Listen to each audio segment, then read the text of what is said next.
Bonjour ou bonsoir à toutes et à tous. Il faut être tolérant, nous dit-on. La tolérance est l'une des principales valeurs de la République. En tant que chrétien, ça nous concerne au premier chef, parce que lorsqu'on veut critiquer ou discréditer un croyant, un des premiers arguments sera de le traiter d'intolérant. Je suis né dans une famille où tout le monde, à des degrés divers, était opposé à la religion, et l'une de mes sœurs en particulier, dès que je me suis converti et que j'ai fait état de ma foi et de mes convictions, plaçait dès qu'elle le pouvait dans la conversation la ritournelle « Mais toi, tu es intolérant ». J'ai eu beau lui demander de me donner des exemples précis de la façon dont mon intolérance se manifestait, je n'ai jamais rien obtenu. J'étais convaincu que Dieu existait, que Jésus était le Fils de Dieu et que la Bible était la parole révélée de Dieu, j'étais donc intolérant, voilà tout. Je ne vois toujours pas le rapport, mais c'est comme ça. Plus tard, un collègue de travail tenait le même discours, donc un autre prof, comme moi. « Sois tolérant », me lançait-il, dès que je manifestais un point de vue personnel, même sans rapport avec la religion, dans le domaine purement professionnel, pédagogique. Bien sûr, son accusation redoublait de vigueur lorsque je manifestais mes convictions chrétiennes. Ces situations sont fréquentes. Alors les chrétiens sont amenés à se poser la question, leurs convictions les conduisent-elles à l'intolérance ? Conviction et tolérance sont-elles compatibles ? Faut-il renoncer à la tolérance, ou bien faut-il cacher nos convictions, ou encore faudrait-il devenir moins convaincu pour devenir de meilleurs citoyens ? Je vous propose dans un premier temps de chercher à savoir ce qu'est la tolérance, dans la langue et dans la philosophie. Ensuite, nous examinerons la façon dont se sont articulées conviction et tolérance au cours de l'histoire de la chrétienté fidèle. Et enfin, nous tâcherons de mieux comprendre les défis qui se posent à nous, ici et maintenant, en matière de tolérance. Donc, dans un premier temps, nous nous posons la question suivante. Qu'est-ce que la tolérance ?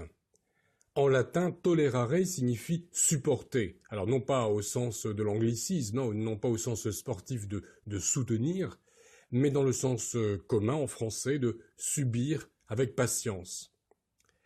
Le dictionnaire de l'Académie française donne de la tolérance la définition suivante. Condescendance, indulgence, action de supporter ce qu'on ne peut pas empêcher ou que l'on croit ne devoir pas empêcher. Tolérance s'emploie particulièrement en matière de religion et se dit de l'action de supporter des idées, des sentiments différents des nôtres. En d'autres termes, la tolérance consiste à se résigner à subir ce que l'on ne peut pas combattre. L'Académie semble s'inspirer du philosophe John Locke, pour qui la tolérance consiste à cesser de combattre ce qu'on ne peut changer. Donc, on continue de combattre tant qu'on peut changer les choses. Chesterton écrit « La tolérance est la vertu de l'homme sans conviction. On accepterait les opinions d'autrui, car on n'aurait soi-même rien à défendre. » Précisons que c'est que chez Chesterton, défenseur de la foi catholique, l'homme sans conviction est pris en mauvaise part. Il ne considère pas comme vertu de ne pas avoir de conviction. Donc la tolérance étant la vertu de ces gens sans vertu, eh bien il ne considère pas la tolérance comme une vertu. Bossuet aussi donne de la tolérance une définition négative. Quand Bossuet, théologien catholique, prédicateur à la cour de Louis XIV, utilise le mot « tolérance », c'est dans le sens péjoratif de laxisme religieux. Il dit dans le 6e avertissement aux protestants que le catholicisme est la plus sévère et la moins tolérante des religions. Dans le même texte, il parle des tolérants, peuple immense dans la réforme. En d'autres termes, il aurait sans doute dit au XXIe siècle que le catholicisme est la moins laxiste et la plus exigeante des religions, et que les laxistes sont un peuple immense dans la réforme. C'est des propos qui n'engagent que lui, sur lesquels on pourrait d'ailleurs disserter. Mais donc, il s'agit ici d'un problème de vocabulaire et d'usage. Parce que, en revanche, en ce qui concerne le sens actuel de la tolérance, Bossuet utilise plutôt le terme de bienveillance. À chaque fois, il l'attribue d'ailleurs à Dieu. La justice divine est un thème récurrent dans les sermons de Bossuet. L'homme est trop ignorant pour juger lui-même, et c'est à Dieu que revient cette tâche de juger. De la sorte, il ne faut pas mener de guerre contre ceux qui pensent différemment, le droit de punir revient à Dieu à la fin des temps. Bossuet écrit ce qui suit. Dieu a ordonné dans son évangile que les voies douces et amiables précédassent toujours les voies de rigueur et que les pécheurs fussent avertis avant que d'être jugés. Ce qu'il a prescrit, il l'a pratiqué, car ayant, comme dit l'apôtre, établi un jour dans lequel il doit juger le monde en équité, il dénonce avant à tous les pécheurs qu'ils fassent une sérieuse pénitence, c'est-à-dire qu'avant que de monter sur son tribunal pour condamner les coupables par une sentence rigoureuse, il parle premièrement dans les chairs pour les ramener à la droite voie par des avertissements charitables. Dans les chairs, c'est-à-dire depuis la chair du prédicateur. En d'autres termes, on ne peut condamner l'ignorance qui n'est pas un péché, donc évangélisons plutôt que le condamner. Alors je précise que je dois ces quelques propos au sujet de Bossuet à ma fille, Pauline Marais. Donc je ne suis pas l'auteur de cette partie dévolue à Bossuet, c'est Pauline la spécialiste en la matière. Ne nous y trompons pas, Bossuet et Chesterton ne nous disent pas qu'il faut être intolérant au sens que l'on donne aujourd'hui à ce mot. C'est simplement les termes qui ont changé au fil des siècles. Bien au contraire, nous sommes frappés de constater avec quelle tolérance, au sens contemporain du terme, le prédicateur de la cour de Louis XVI a prêché le dialogue avec les protestants et condamné l'inanité de la persécution. Quelle tragédie qu'il n'ait pas été entendu par son illustre paroissien, si je puis dire. Enfin, c'était pas techniquement son paroissien, mais en tout cas, prêché devant Louis XIV, qui manifestement n'a pas tenu compte des bonnes paroles, très tolérantes au sens moderne du terme, au sens contemporain du terme, de Bossuet. Aujourd'hui, le mot tolérance est pris en bonne part. Il ne signifie plus laxisme, mais ouverture d'esprit. Dans les cercles politiques, médiatiques et philosophiques convenus, la tolérance est portée au pinacle des valeurs de la République. Dans Les religions expliquées à ma fille, en l'an 2000, le journaliste français Roger-Paul Droit, docteur et agrégé normalien de philosophie, écrit ce qui suit. Il faut arriver à faire régner la tolérance, mais ce n'est pas évident dans le domaine des religions, justement parce que chaque religion est persuadée d'être dans le vrai et d'avoir raison. Le fanatisme, c'est l'attitude d'une personne tellement convaincue de posséder la vérité que son but principal devient d'imposer aux autres ses convictions. Pour le fanatique, ce qu'il croit est absolument certain, totalement vrai, il va donc chercher à faire triompher ses idées par tous les moyens, y compris la violence. Monsieur Droit ne croit manifestement pas une seule seconde qu'une personne convaincue d'avoir accédé à la vérité pourrait vivre selon ses convictions et même vouloir les diffuser de façon parfaitement paisible. Une personne convaincue deviendrait ipso facto un djihadiste ou à peu près. Il ne s'agit pas simplement de dire que certains croyants convaincus dériveraient vers le fanatisme et la violence. En effet, dans les propos de Roger-Paul Droit, une petite conjonction de coordination dit tout. Donc je répète ces propos. Pour le fanatique, ce qu'il croit est absolument certain, totalement vrai. Il va donc chercher à faire triompher ses idées par tous les moyens, y compris par la violence. Donc, un lien de causalité est affirmé ici, la conviction mènerait nécessairement à la violence. Les seuls croyants vertueux et fréquentables seraient ceux qui auraient accepté de relativiser leurs convictions, qui ne verraient plus dans les dogmes de leur foi que des symboles. En d'autres termes, les seules théologies socialement inoffensives seraient, selon cet auteur et beaucoup de nos contemporains, les théologies dites libérales. Donc sur cette question de la théologie libérale, nous reviendrons dans la troisième partie de cet exposé. Là maintenant, nous attaquons la deuxième partie, la chrétienté fidèle face à l'intolérance au fil des siècles. C'est un lieu commun que de dire que les chrétiens ont été persécutés tant qu'ils n'étaient pas en position de force politique, mais qu'ils ont été persécuteurs dès lors que le christianisme a été la religion officielle de l'Empire romain. C'est une façon de voir les choses par le petit bout de la lorgnette. En effet, les chrétiens ont, dès le début de leur histoire, vécu de nombreuses périodes de persécution dans l'Empire romain. En 311, l'édit de Sardique, puis en 313, l'édit de Milan, donnèrent aux chrétiens la liberté de culte.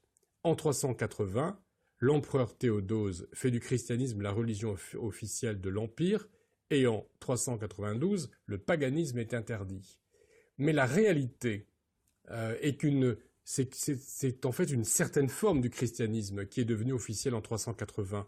Le christianisme patriarcal, c'est-à-dire organisé autour du patriarcat de Rome, qui fait dès lors figure d'instance centrale dans la chrétienté occidentale officielle. L'évêque de Rome est également patriarche de Rome, donc il revendique une autorité sur un grand nombre de diocèses, qui couvrent une bonne partie de l'Europe et de l'Afrique du Nord, et c'est aussi l'évêque de Rome qu'on appelle jusqu'à présent le pape, et qui se considère chef de l'Église universelle. Mais de tout temps, des chrétiens, qualifiés d'hérétiques, ont défendu des convictions différentes au péril de leur vie et de leur liberté. Les hérésies furent nombreuses et très différentes les unes des autres, mais il est particulièrement intéressant de voir quel fut le sort réservé aux chrétiens qui défendaient la souveraineté de l'Écriture, c'est-à-dire la Bible comme seule source de vérité religieuse, qui défendaient aussi la séparation des deux royaumes, ce qu'on appellerait aujourd'hui la séparation de l'Église et de l'État, et qui défendaient aussi la non-violence. Alors moi, en tant qu'évangélique historique, c'est à ces gens que je m'intéresse, parce que ils sont, comme je le considère, mes prédécesseurs dans la foi. Et donc ces chrétiens qui basaient leur foi sur ces trois axes, la suffisance de l'Écriture, la séparation de l'Église et de l'État et la non-violence, étaient beaucoup plus nombreux que ce que l'on pourrait imaginer. Ces hommes et ces femmes étaient si profondément convaincus de connaître la vérité qu'ils étaient prêts à en mourir. Et c'est là que l'étude historique de ces mouvements nous intéresse dans le sujet que nous abordons dans cette étude, parce que l'histoire de l'Église fidèle montre que la conviction des chrétiens les a menés non pas à persécuter autrui, mais à accepter la persécution même de la part de l'Église, et notamment et principalement de la part de l'Église officielle. L'étude même en survol de l'histoire de l'Église fidèle au fil des siècles est très éclairante pour comprendre le rapport entre le christianisme authentique et le christianisme issu de l'Écriture et la tolérance. En 1554, Sébastien Castellion, réformateur atypique et figure magnifique de l'histoire du protestantisme, écrivit « Tuer un homme, ce n'est pas défendre une doctrine, c'est tuer un homme. On ne prouve pas sa foi en brûlant un homme, mais en se faisant brûler pour elle. » Ce qui signifie que, quelle que soit la valeur théologique des croyances des uns et des autres, celui qui accepte d'aller jusqu'au bûcher plutôt que de se rétracter prouve qu'il a vraiment la foi, fût-ce dans des erreurs, alors que celui qui mène l'autre au bûcher prouve que sa foi est bien faible et que surtout il n'est pas disciple du Christ. Les tout premiers à avoir prouvé leur foi par l'abnégation et par leur non-violence passive ont été les chrétiens persécutés et martyrisés sous l'Empire romain. Le premier martyr chrétien connu fut Étienne, lapidé par les Judéens, dont l'histoire est relatée dans la Bible en Acte 7. Dans l'Empire eurent par la suite de nombreuses vagues de persécutions. On pense notamment à la persécution des chrétiens de Rome sous Néron et aux 48 chrétiens dont Blandine martyrisé à Lyon en 177.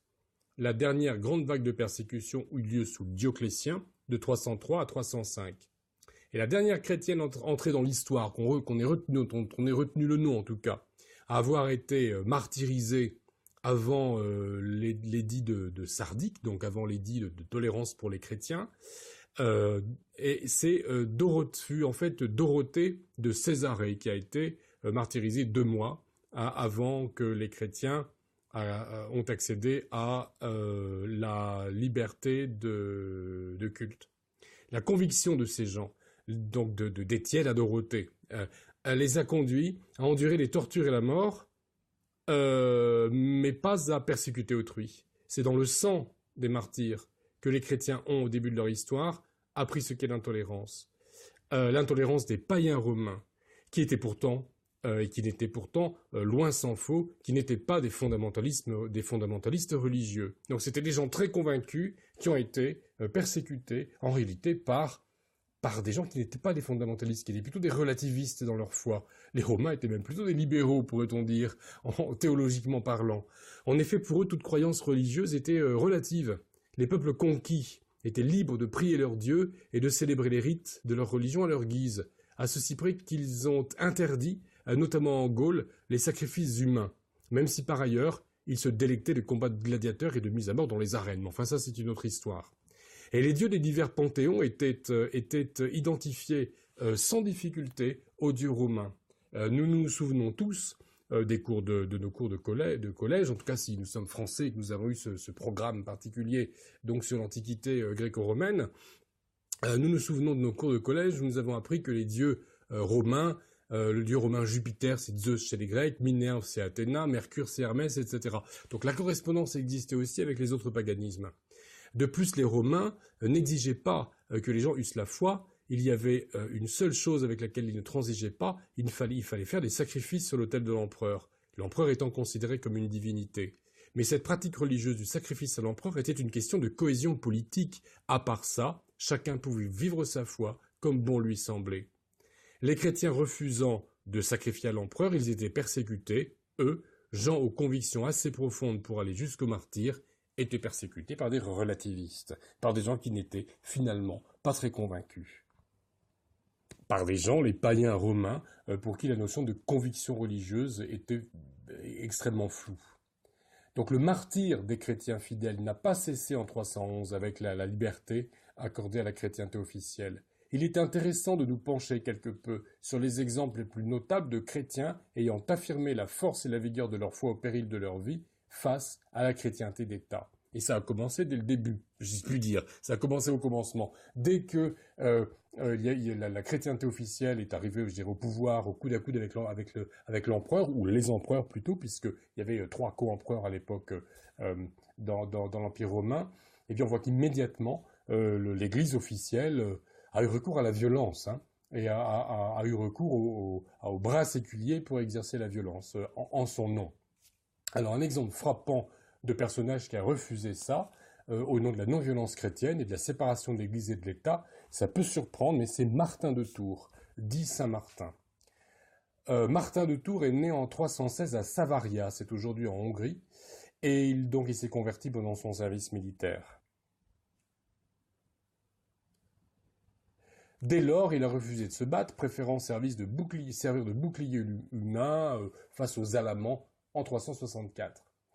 Il est connu aussi pour avoir donné la moitié de son manteau à un pauvre, voilà pour les épisodes de la vie de Martin que l'on retient en général.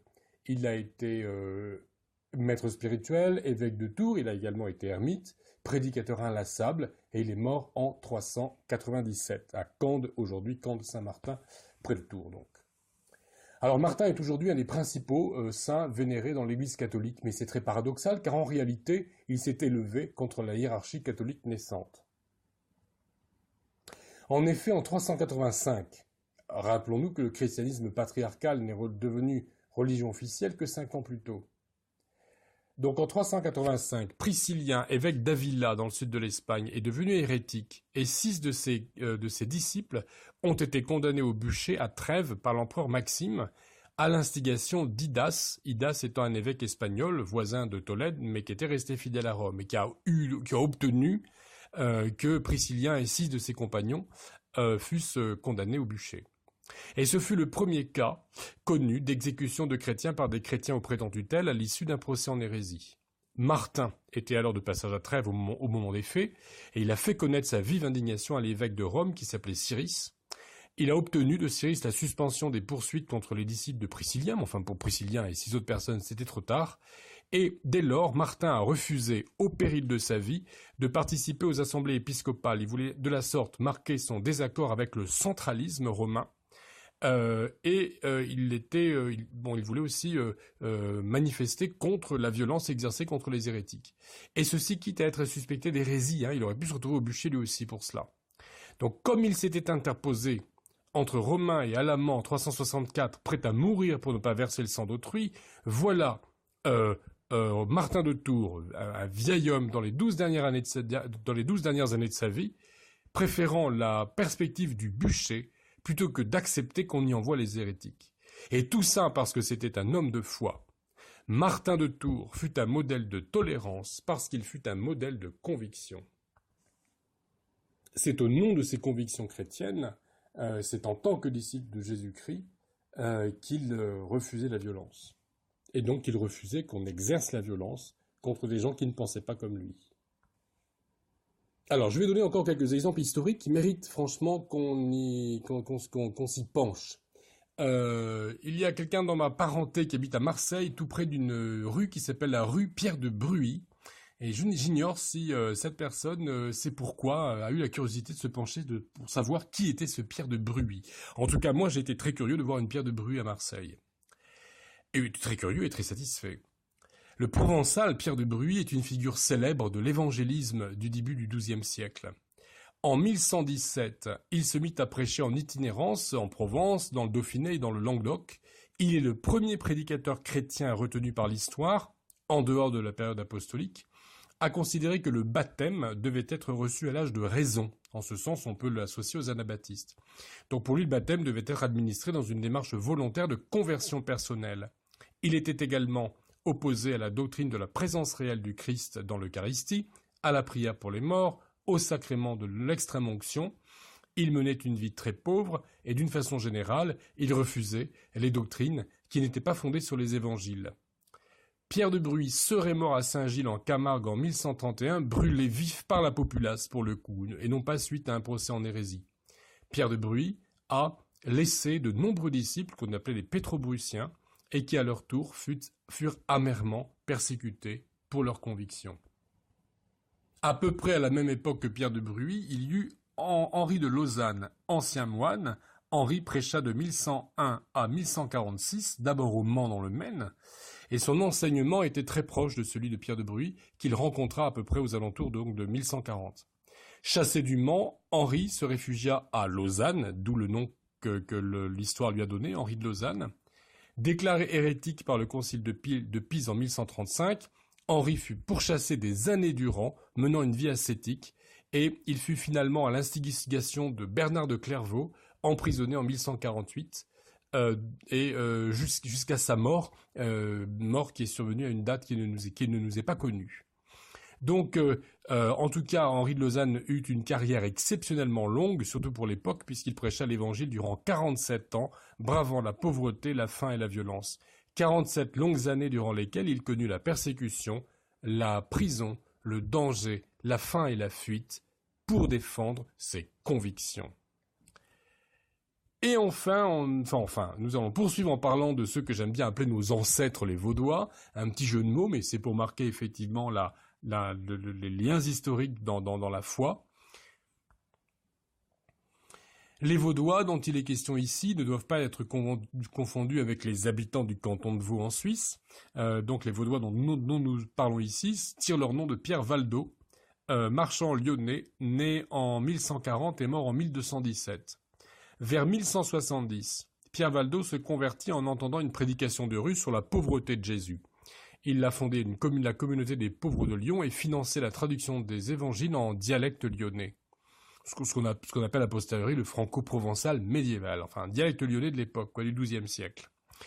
Les mots vaudois épurent peu à peu, ont apuré peu à peu leur doctrine, ont affiné leur doctrine, qui s'est rapproché de plus en plus de ce que sera le protestantisme. Les Vaudois ont, pour la plupart, rejoint officiellement la réforme protestante en 1532 lors du synode de Champforan. Ils ont été amèrement persécutés avant et pendant la réforme. Excommuniés en 1184, déclarés hérétiques en 1215, ils furent massacrés dans le Luberon en 1545. Et une fois ralliés à Rome, les Vaudois, pour la plupart, se réfugièrent dans le Piémont. Donc ceux qui s'étaient réfugiés dans le Piémont à temps ont échappé au massacre du Luberon, mais ils ont été massacrés dans le Piémont en 1655.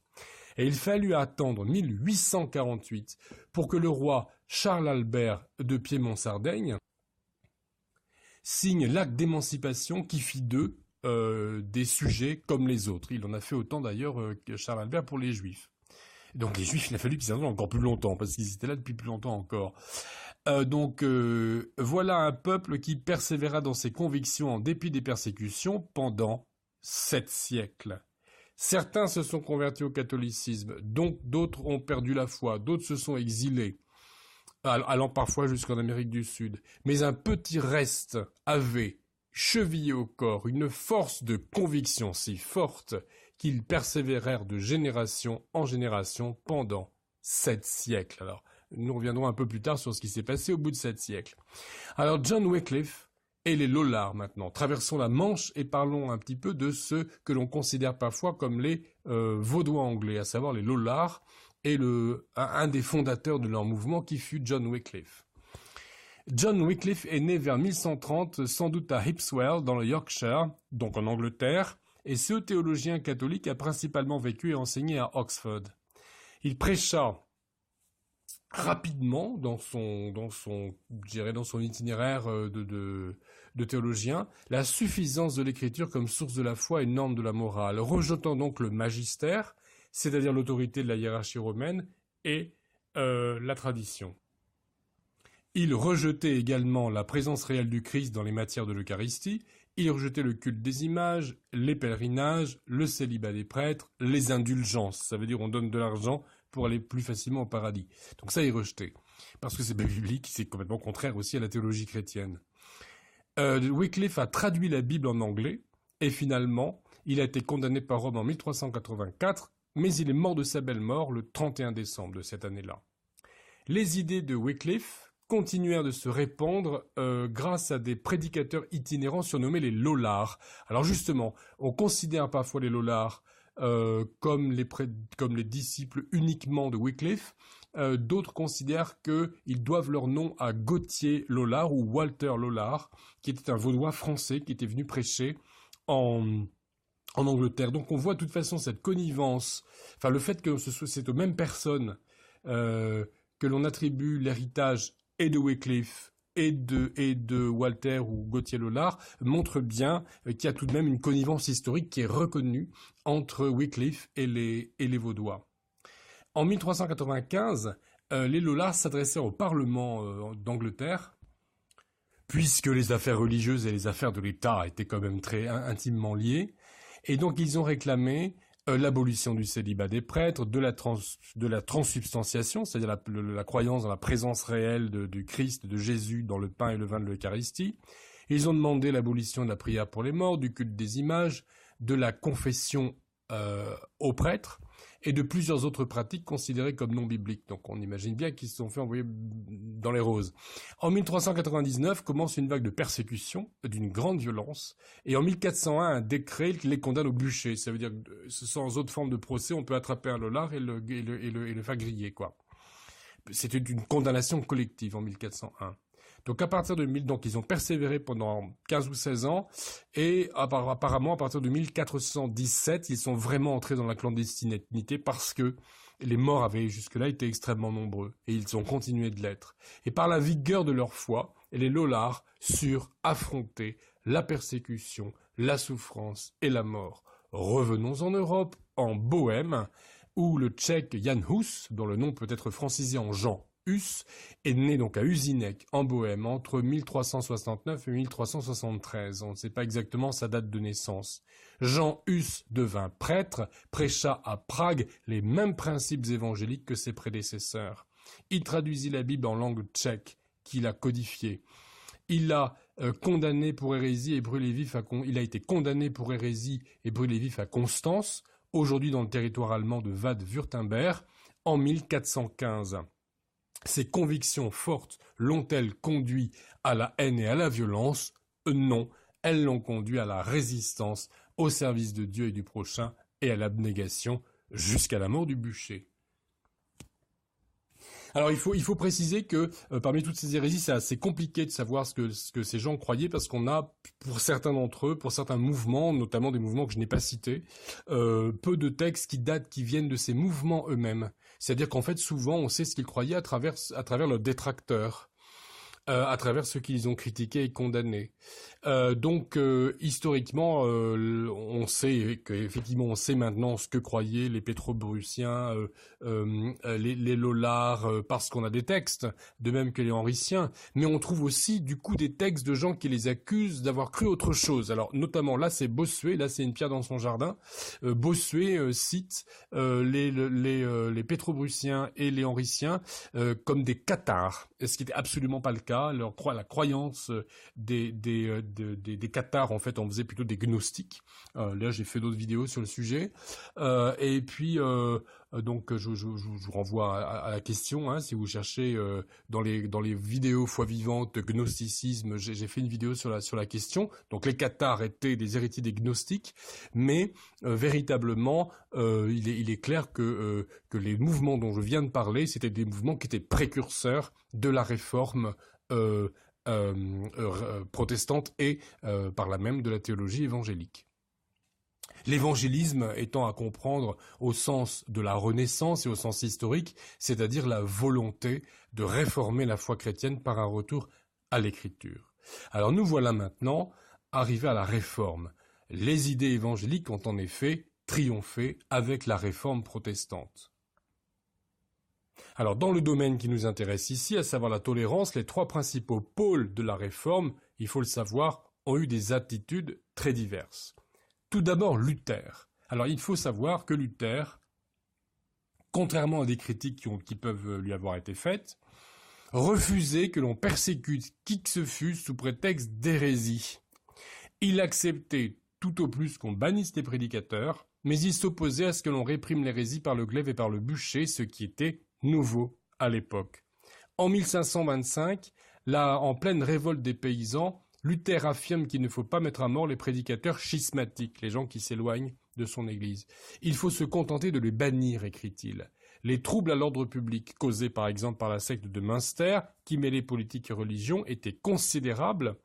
Et là, Luther écrit au prince « Vous ne devez pas empêcher le ministère de la parole, qu'on les laisse prêcher hardiment, comme ils peuvent, et contre qui ils veulent, car il faut qu'il y ait des sectes, et la parole de Dieu doit entrer en lice et combattre. » Il faut qu'il y ait des sectes, c'est une traduction en fait de 1 Corinthiens 11, 19.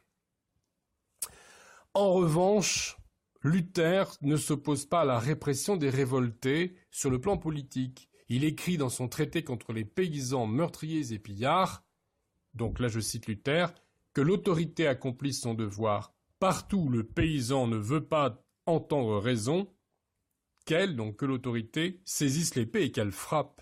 N'oubliez pas non plus qu'il y a parmi les paysans un grand nombre d'âmes séduites, entraînées de force.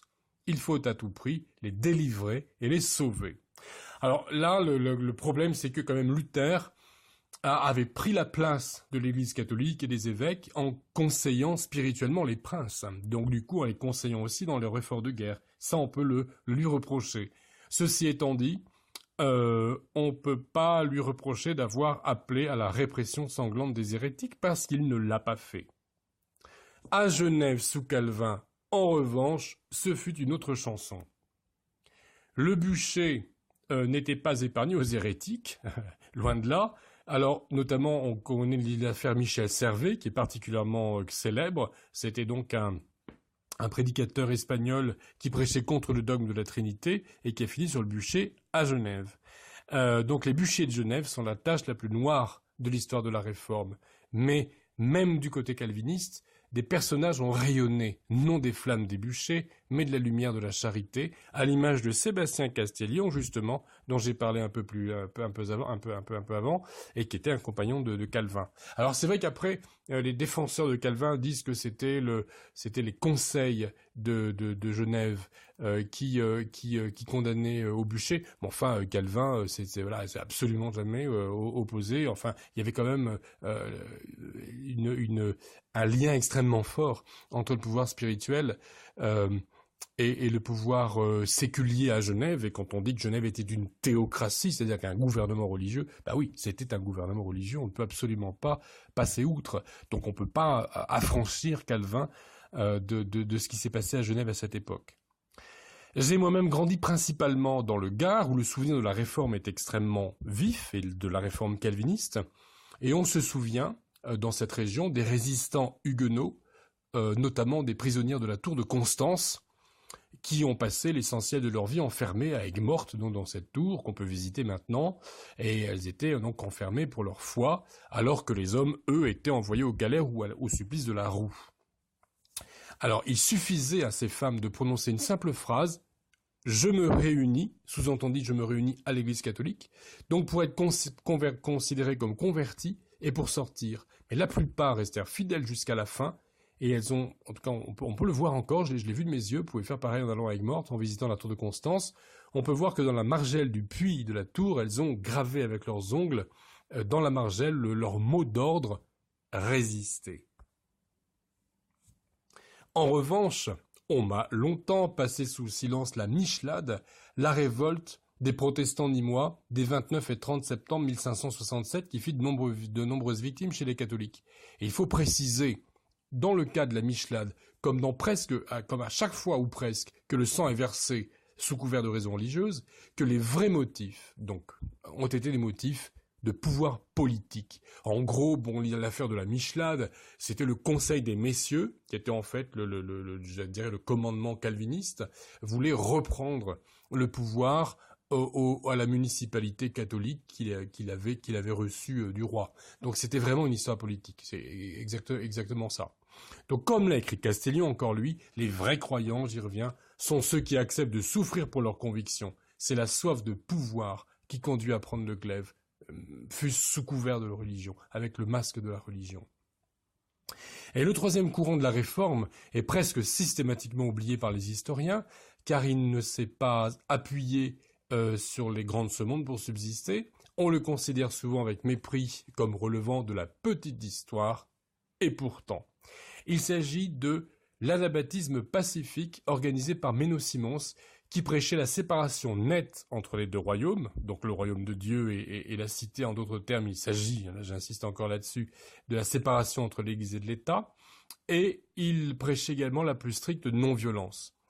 Voltaire en parle d'ailleurs en se moquant d'eux, en les considérant comme des gros naïfs. C'est le fameux Jacques l'Anabaptiste dans Candide. Les anabaptistes pacifiques furent persécutés par les catholiques comme par les protestants, calvinistes surtout, mais il y a aussi eu des princes luthériens qui n'ont pas été tant du tout avec les anabaptistes, parce que la politique non répressive de Luther c'était une chose, mais l'application après dans les principautés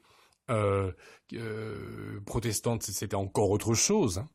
Donc les anabaptistes pacifiques furent persécutés par les catholiques comme par les autres protestants, non pas parce qu'ils étaient laxistes ou parce qu'ils relativisaient leur foi, mais bien, parce que c'était des libéraux, certainement pas, mais bien au contraire, parce que leurs convictions étaient fortes, détaillées et inébranlables.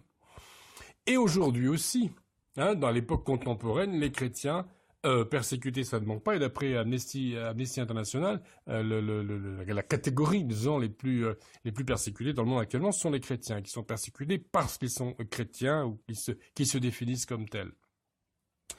Dans l'adolescence, je recevais le bulletin de nouvelles de la communauté, la CSEM, la communauté de secours aux églises martyrs. Je pense que certains de mes auditeurs s'en souviendront également. Donc la CSEM donc le bulletin par lequel j'étais informé des souffrances de nos frères et sœurs à travers le monde, en particulier dans les pays communistes, principalement l'Union soviétique. Aujourd'hui, mais pas uniquement, et aussi, on avait des nouvelles de Roumanie, de pas mal de pays. Aujourd'hui, nous sommes informés par des ONG comme Portes Ouvertes des persécutions endurées par les chrétiens dans certains pays musulmans où politique et religion sont intimement liées. Et dans les pays où règne l'athéisme d'État, comme la Corée du Nord également, les souffrances sont grandes.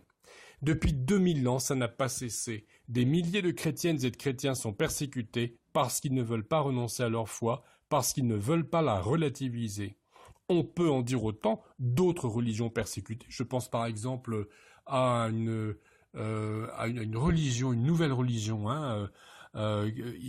inspirée par le bouddhisme, qui s'appelle Falun Gong et qui est amèrement persécutée en Chine.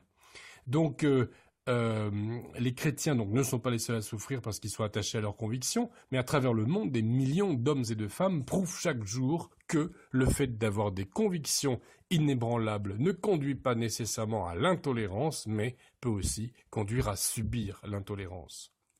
Et donc en troisième partie, nous allons nous poser une question certainement plus concrète, fort de ces définitions, qu'est-ce que la tolérance, fort de l'exemple de nos devanciers dans la foi. Maintenant, le troisième volet, on va dire, de cette réflexion porte sur la tolérance et nous. On est, disais-je plutôt, presque systématiquement accusé d'intolérance si l'on prétend connaître la vérité. C'est donc là un concept à creuser. La vérité existe-t-elle ? Tous les êtres humains, d'une façon ou d'une autre, en tout cas toutes les religions, toutes les spiritualités, toutes les philosophies et tous les courants politiques, et même la vaste majorité des individus, cherchent la vérité. Pourquoi ferait-on des reproches à celles et ceux qui affirment l'avoir saisie ? Quant à nous, chrétiens, nous ne croyons pas posséder la vérité, car si nous affirmons l'avoir découverte, nous n'en sommes pas les maîtres.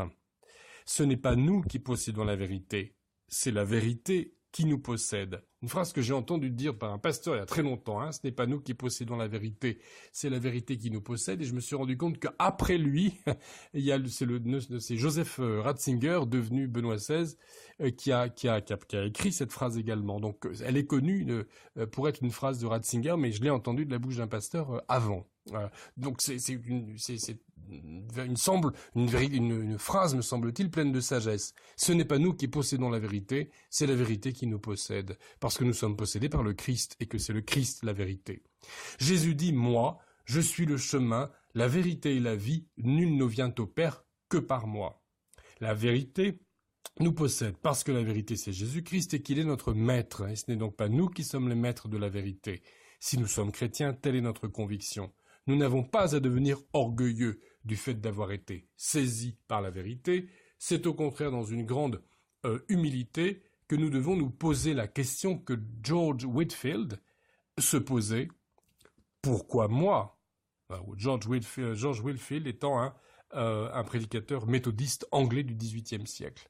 Donc il se posait la question pourquoi lui, il avait été touché par la grâce et il avait été donc saisi par la vérité.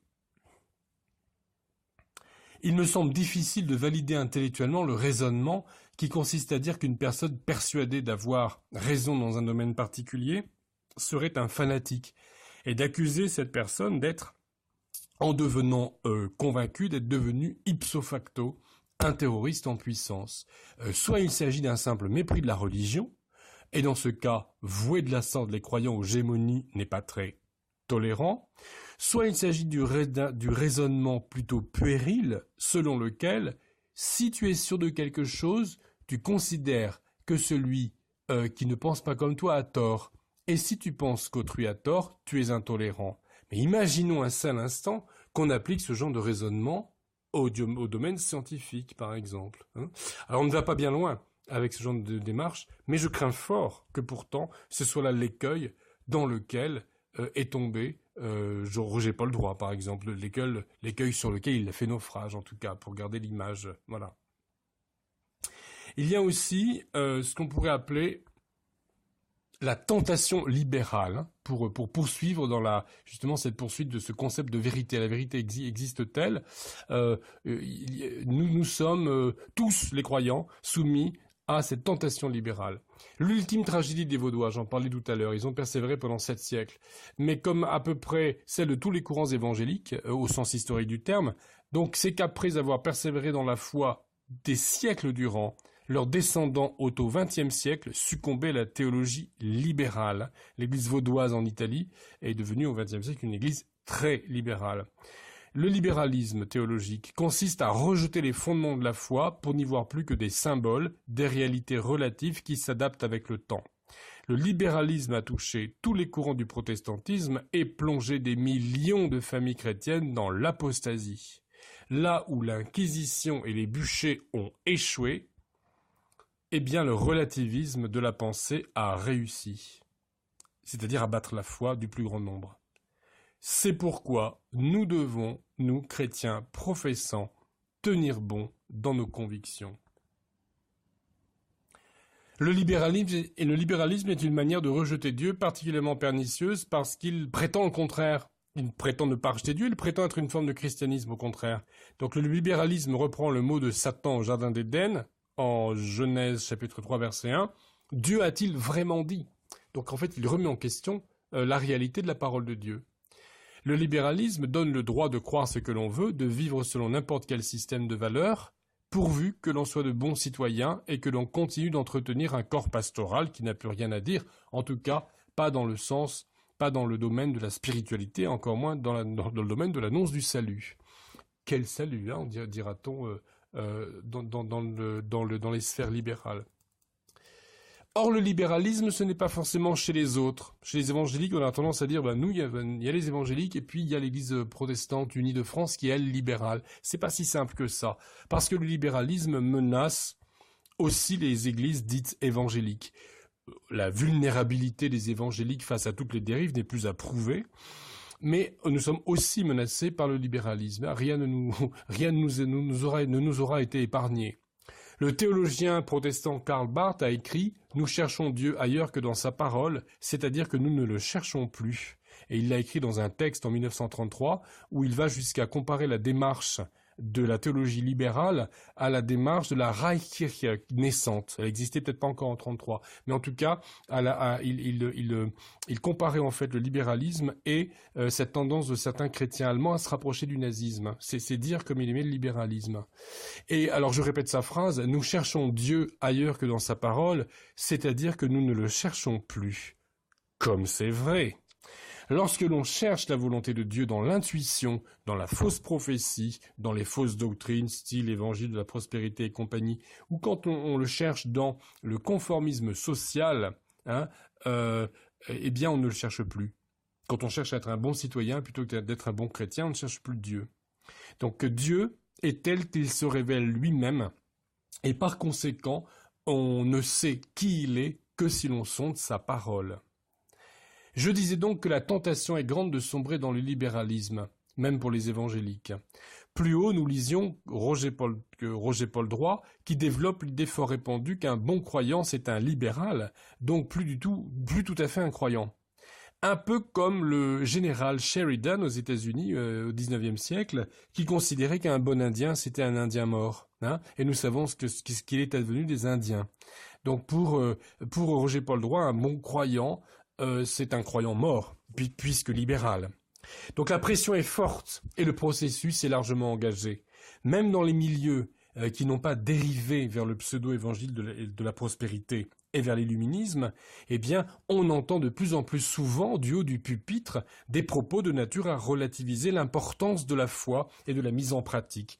Je dis ça en d'autres termes, il y a des églises évangéliques qui sont restées tout de même des églises évangéliques historiques, le courant dont je me réclame, c'est-à-dire que on a gardé un certain intérêt pour la théologie, pour les structures, pour une structure de pensée également, pour un culte digne. On n'est absolument pas ouvert à n'importe quelle doctrine, évangile de la prospérité et que sais-je. On reste convaincu que la Bible est la parole de Dieu et qu'elle est la seule source en matière de vérité religieuse. Donc on est des évangéliques historiques. Et puis de temps en temps, même dans ces églises, on se rend compte que le libéralisme commence à s'immiscer. À titre d'exemple, permettez-moi de raconter une anecdote personnelle. Il y a quelques années, alors que j'étais pasteur depuis environ 1 an dans une assemblée évangélique de type historique, une personne qui prêchait régulièrement a annoncé en chair, donc du haut du pupitre, et en ma présence, a prononcé les mots suivants, mot pour mot. Je garantis que je ne suis pas prêt à les oublier. Alors, cette personne a déclaré « Croyez-vous que Dieu se soucie de ce que vous croyez ou de ce que vous faites ? Non, non, non, non. Dieu veut seulement que vous lui fassiez confiance. » Alors là, j'ai failli en avaler ma cravate. Parce que, alors, il est clair que dans le contexte évangélique, il y a des sous-entendus dans ce genre de déclaration. Dieu ne se préoccupe pas de ce que nous croyons en dehors du minimum vital, qui correspond grosso modo à la déclaration de foi de l'Alliance évangélique. Dieu ne se soucie pas de ce que nous faisons, mis à part les 10 commandements, et encore 10, est-ce qu'on n'en oublie pas un ou deux au passage? Du coup, c'est à se demander pourquoi Dieu s'est tracassé à faire en sorte que les prophètes et les apôtres passent des siècles à rédiger la Bible alors qu'il aurait pu se contenter de la déclaration de 1847 et de 8 ou 9 commandements. La vérité, c'est que, bien sûr, Dieu se soucie que nous approfondissions notre connaissance de sa révélation et que nous persévérions dans la sanctification. De plus, lorsque l'on enseigne, on ne doit pas faire de sous-entendus, et c'est un prof qui le dit. Même justement, moi je suis prof d'anglais, je considère que bien même à des élèves de terminale, des fois, c'est pas du luxe de leur rappeler les pronoms personnels sujets qu'ils ont appris en 6e. Mais en tout cas, en prédication, a fortiori, on ne fait pas de sous-entendus. On ne dit pas aux gens, vous pouvez croire ce que vous voulez, sous-entendu, en dehors d'un minimum vital. Ça, c'est pas des choses qui... Ou alors, faites ce que vous voulez, sous-entendu, en dehors également d'un minimum vital. Donc on ne prêche pas et on n'enseigne pas en règle générale avec des sous-entendus, et les sous-entendus, en plus, on les oublie vite. Crois ce que tu veux, fais ce que tu veux, et contente-toi de t'abandonner à une sorte de somnolence spirituelle qui n'a rien à envier au concept New Age de développement personnel. Ça, c'est un discours qui est fréquent aujourd'hui chez les évangéliques. Et c'est un discours libéral.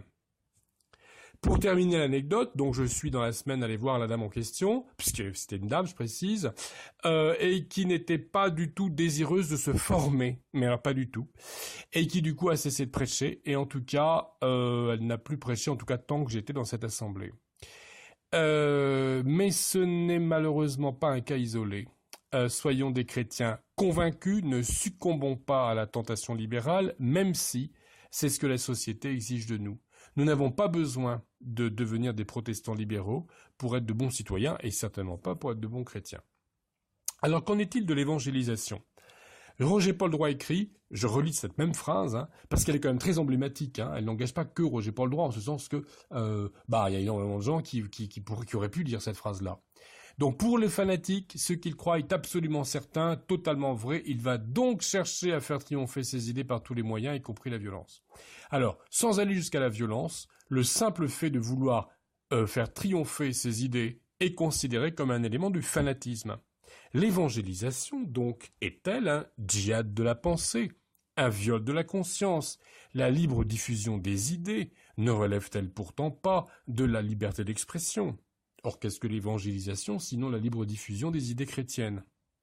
La liberté d'expression ne fait-elle pas partie, au même titre que la tolérance, des valeurs de la République? Notre société est très fière, et je le crois à juste titre, de la Déclaration universelle des droits de l'homme. Voilà ce que stipule l'article 19. Tout individu a droit à la liberté d'opinion et d'expression, ce qui implique le droit de ne pas être inquiété pour ses opinions, et celui de chercher, de recevoir et de répandre, sans considération de frontières, les informations et les idées par quelque moyen d'expression que ce soit. Les droits de l'homme assurent donc notamment le droit de répandre des opinions et des idées. Il n'est pas dit que les opinions religieuses sont exclues, donc l'évangélisation est un droit fondamental qui relève des droits de l'homme. Quand on parle de tolérance, souvenons-nous surtout de ce que Dieu nous demande dans les relations humaines. Dieu nous demande d'aimer. La tolérance républicaine et laïque, c'est encore peu de choses. Le chrétien doit faire plus que tolérer son prochain au sens du dictionnaire qui, comme nous l'avons vu, reprend la conception de John Locke. En effet, le chrétien doit-il simplement se résigner à subir patiemment le point de vue de son prochain? Non, il doit faire bien plus. Jésus nous donne un tout autre programme, notamment dans le Sermon sur la montagne. Alors je lis ce passage, ce que dit Jésus en Matthieu 5, versets 44 à 48. « Mais moi je vous dis, aimez vos ennemis, bénissez ceux qui vous maudissent, faites du bien à ceux qui vous haïssent, et priez pour ceux qui vous maltraitent et qui vous persécutent. Alors vous serez les enfants de votre Père qui est dans les cieux, car il fait lever le soleil sur les méchants et sur les bons, et il fait pleuvoir sur les justes et sur les injustes. En effet, si vous aimez ceux qui vous aiment, quelle récompense aurez-vous? les péagers n'en font-ils pas autant? Et si vous saluez seulement vos frères et sœurs, que faites-vous d'extraordinaire? Les païens aussi, eux-mêmes n'en font-ils pas autant? Soyez donc parfaits, comme votre Père céleste est parfait. Alors là, dans le domaine de la perfection, ça se termine vraiment par une extrême exigence. Alors, rappelons quand même qu'on est dans le domaine de la relation, des relations humaines, et que la perfection, c'est en fait la pleine maturité, au sens, c'est d'être achevé, dans le sens du texte de l'Évangile. Donc, soyons en pleine maturité et à l'image de Dieu dans nos relations avec les autres. Donc ça, c'est quand même autre chose que la tolérance. Alors, allons encore un peu plus loin et posons-nous la question que Édith Piaf et son mari Théo Sarapo posaient dans leur chanson en 1962 « À quoi ça sert l'amour ?» Pourquoi Dieu nous demande-t-il d'aimer? Et qu'est-ce que l'amour, à vrai dire? Ce qui est au cœur de nos convictions, c'est que Dieu est amour. Le Nouveau Testament a été écrit en grec, et cette langue recèle de nombreux trésors pour comprendre les paroles de Jésus. Lorsqu'ils ont retranscrit les paroles de Jésus sous la conduite de l'Esprit Saint, les rédacteurs des évangiles ont pris un grand soin dans le choix des mots utilisés. Notamment, il existe en grec plusieurs mots pour dire « aimer ». Et le verbe utilisé lorsque Jésus nous demande d'aimer nos semblables, tous nos semblables, c'est le verbe « agapéo », qui désigne un amour oblatif, c'est-à-dire un amour qui donne, qui se donne, sans rien attendre en retour. Ainsi, nos convictions chrétiennes ne nous demandent pas de nous résigner à subir les gens qui ne pensent pas comme nous si nous ne pouvons pas faire autrement. À les subir patiemment, à les supporter. Notre foi, notre conviction profonde est que Dieu nous demande d'aimer nos semblables, y compris nos ennemis, sans rien attendre en retour, de les bénir, de leur faire du bien, de prier pour eux, de les pardonner. Dieu nous demande d'avoir cette conviction, d'avoir pour conviction la nécessité d'aimer. Et il ne nous demande pas de relativiser cette conviction. Dieu ne nous demande pas d'être des libéraux de l'amour. Il nous demande d'ailleurs d'être des libéraux dans aucun domaine, dans le domaine de la théologie, de la spiritualité en tout cas. Après, politiquement, ça regarde tout le monde, ça regarde chacun individuellement. Mais ainsi, quelqu'un qui se prétendrait chrétien, mais qui ne supporterait pas l'existence de gens qui ne pensent pas comme lui, n'aurait rien compris à l'éthique chrétienne, au mode de vie que Dieu place devant lui. Ça ne veut pas dire qu'on doit accepter sans rien dire n'importe quelle attitude, mais on doit pouvoir discuter sans se mettre à haïr et sans user de violence. Même d'ailleurs, la violence, elle peut être symbolique, et on a tous certainement, et moi le premier, à progresser dans ce domaine-là, de renoncer. Comme j'en parlais dernièrement à un ami avec qui je pense avoir été assez dur verbalement, j'ai reconnu devant lui que j'avais devant lui dressé un bûcher symbolique. Ça peut nous arriver également, il faut faire attention à ça. Donc même quand on pense vraiment avoir raison de ne pas être d'accord et avoir raison de le dire et raison d'agir, faisons-le en faisant très attention à ne pas dresser de bûcher symbolique. Déjà entre chrétiens, mais également avec les non-chrétiens. Si mon voisin n'est pas chrétien, alors il peut être athée, musulman, bouddhiste, adepte du New Age ou que sais-je, ou plusieurs de ces choses à la fois, c'est possible. En tout cas, adepte du New Age, on peut l'être en même temps que bien des choses. Donc même si des fois on a du mal à se retrouver dans les convictions de notre voisin, ou si notre voisin, par exemple, ne pratique pas du tout la morale chrétienne, s'il fraude le fisc, vole à l'étalage, vit dans la débauche sexuelle et qu'en plus de ça il en fait la promotion, si nous avons pour voisin un personnage que j'aurais une tendance naturelle à trouver répugnant, quelqu'un de sale, vulgaire, violent, Dieu ne me demande pas de me résigner à me le coltiner comme voisin sans dire un mot, je veux dire, par là. Si tel collègue de travail ou tel membre de ma famille a des idées politiques qui me semblent dangereuses pour la société, pour mon pays, si mon percepteur me harcèle, j'ai envie de plaisanter en parlant aussi de harcèlement de la part de, je sais pas moi, si mon prof d'anglais me harcèle, ou bien si mon nutritionniste me harcèle, alors Dieu me demande de les aimer, de les bénir, de prier pour eux, de leur faire du bien, sans rien attendre en retour, sans autre motif, que le fait d'être des créatures d'un Dieu d'amour. Alors pour conclure rapidement, je dirais que être tolérant, ce n'est pas relativiser nos propres convictions, ni renoncer à les diffuser. Être tolérant, c'est renoncer à combattre l'autre, se résigner à ce qu'il vive tranquillement à nos côtés. Et la tolérance n'est qu'un moindre bien, que la portion congrue d'une vertu plus haute. La vertu la plus haute, c'est l'amour. Que le Seigneur vous accompagne.